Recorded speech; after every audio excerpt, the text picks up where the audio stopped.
আসুন তাহলে আমরা একবার 2 বিএইচকে মডেল ফ্ল্যাটটা ঘুরে দেখি। এটা একটা স্ট্যান্ডার্ড 2 বিএইচকে।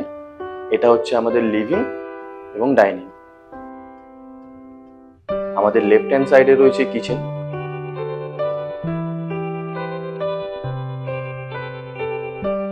ফার্স্ট বেডরুম, সাথে এখানে একটা উইন্ডো থাকছে।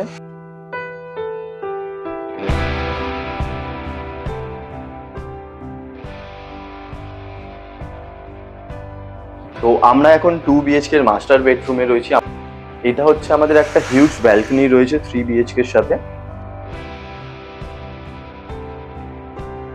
মাস্টার বেডরুমের সাথে যে অ্যাটাচ টয়লেটটা, এটা কিন্তু নর্মাল একটা ওয়াশরুমের থেকে যথেষ্ট বড়। লিভিং ডাইনিং এর পাশাপাশি একটা কমন ওয়াশরুম।